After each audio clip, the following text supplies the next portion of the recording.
We rolling. Welcome, ladies and gentlemen, to another exciting episode in the thrilling, astounding adventures of the reading cow from another world with bedtime stories and knowledge, edifying us and things that this is show. Today, we're going to introduce some definitions from psychoanalysis. Ah, Today, we're going to discuss the symbolic order. What is it? Do you know? You're about to find out. From the cow, he knows. He's going to tell you. In Lacanian psychoanalysis, the symbolic is one of the three orders that structure human existence, the others being the imaginary and the real. History. The term symbolic appears in adjectival form in Lacan's earliest psychoanalytic writings. The adjectival symbolic is often used by Lacan in a fairly conventional sense, but in the 1950s he begins to use the word as a substantive, and it rapidly becomes the cornerstone of his theory. The subject's relationship with the symbolic is the heart of psychoanalysis. It now becomes one of the three orders that remain central throughout the rest of Lacan's work. Of these three orders, the symbolic is the most crucial one for psychoanalysis. Psychoanalysts are essentially practitioners of the symbolic function. Structuralism. Lacan incorporates into psychoanalysis the linguistics of so sure. In case you're wondering how they could be so sure about what they're talking about. But bum bum. And the anthropology of Levi Strauss. Lacan's concept of the symbolic order owes much to the anthropological work of Claude Levi-Strauss. In particular, Lacan takes from Levi-Strauss the idea that the social world is structured by certain laws which regulate kinship relations and the exchange of gifts. In his work on kinship, Levi-Strauss argues that any culture can be seen as a set of symbolic structures, such as the rules governing kinship, alliance, language, and art. He also demonstrates that in primitive societies, the ritual exchange of gifts has an important role in the creation and perpetuation of social stability. The application of Saussure's theory to the theory of the sign allows these structures and exchanges to be analyzed as exchanges of signifiers. The emergence of symbolic structures is an essential feature of the human transition from nature to culture. Culture. Adapting Levi Strauss's study of how kinship rules and exogamy govern exchanges between human groups to the field of psychoanalysis, Lacan now describes the Oedipus complex as a process which imposes symbolic structures on sexuality and allows the subject to emerge. Pre-Oedipal sexuality is likened to a state of nature, an unbridled sexuality. The role of the name of the father is to disrupt the dual relationship in which the child tries to fuse with the mother in an incestuous union and to establish a legitimate line of descent, son of, daughter of, etc., etc. Culture and the symbolic are thus imposed upon nature. The subject gains access to the symbolic, to a name and a lineage, but does so at the cost of a symbolic castration. Although the exchange of signifiers in speech is an obvious example of symbolic exchange, Lacan's symbolic is not simply synonymous with language and should be understood as comprising the entire domain of culture. Language. Since the most basic form of exchange is communication itself, the exchange of words, the gift of speech, and since the concepts of law and of structure are unthinkable without language, the symbolic is essentially a linguistic dimension. Any aspect of the psychoanalytic experience which has a linguistic structure thus pertains to the symbolic order. The symbolic dimension of language is that of the signifier, a dimension in which elements have no positive existence, but which are constituted purely by virtue of their mutual differences. Alterity. Alterity.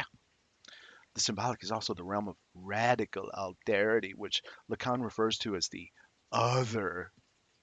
Scary. The unconscious is the discourse of the other. The unconscious is the discourse of this other. And thus, belongs wholly to the symbolic order. The symbolic is the realm of the law which regulates desire in the Oedipus complex. It is the realm of culture as opposed to the imaginary order of nature.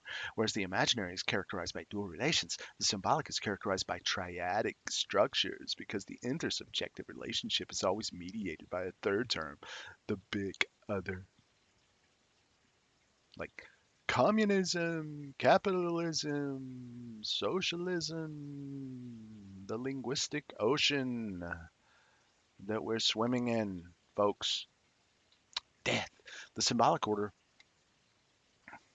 is also the realm of death, of absence, and of lack. The symbolic is both the pleasure principle, which regulates the distance from the thing, and the death drive, which goes beyond the pleasure principle by means of repetition. In fact, the death drive is only the mask of the symbolic order. All visible objects, man, are but pasteboard masks. Some inscrutable yet reasoning thing puts forth the molding of their features. The white whale tasks me. He heaps me, yet he is but a mask. It's like that, folks. You get it? You get the connection? Herman Melville, huh? Okay. Autonomy. The symbolic order is completely autonomous. It is not a superstructure determined by biology or genetics. It is completely contingent with respect to the real. There's no biological reason, and in particular no genetic one, to account for exogamy. In the human order, we are dealing with the complete emergence of a new function encompassing the whole order in its entirety. Thus, while the symbolic may seem to spring from the real as pre-given, this is an illusion, and one shouldn't think that symbols actually have come from the real. The totalizing, all-encompassing effect of the symbolic order leads Lacan to speak of the symbolic as a universe. In the symbolic order, the totality is called a universe. The symbolic order, from the first, takes on its universal character. It isn't constituted bit by bit. As soon as the symbol arrives, there is a universe of symbols. There is therefore no question of a gradual continuous transition from the imaginary to the symbolic. They are completely heterogeneous domains. Once the symbolic order has arisen, it creates the sense that it has always been there. Since we find it absolutely impossible to speculate on what preceded it, other than by symbols. For this reason, it is strictly speaking impossible to conceive the origin of language, let alone what came before, which is why questions of development lie outside the field of psychoanalysis. Psychoanalysis. Lacan criticizes the psychoanalysis of his day for forgetting the symbolic order and reducing everything to the imaginary. This is for Lacan nothing less than a betrayal of Freud's most basic insights. Freud's discovery is that of the field of the effects in the nature of man produced by his relation to the symbolic order. To ignore the symbolic order is to condemn the discovery to oblivion. Lacan argues that it is only by working with the symbolic order that the analyst can produce changes in the subjective position of the analysand. These changes will also produce imaginary effects, since the imaginary is structured by the symbolic. Ladies and gentlemen, thanks for tuning in to another exciting episode of the inimitable, amazing, astounding reading cow from another world on a planet reading bedtime stories for your edification thing show that this is. Tune in again next time with more stuff, and we'll look forward to seeing you then. Thanks again. And what are you doing here? Subscribe to my channel, for God's sake. Thanks. Until then, folks. Goodbye.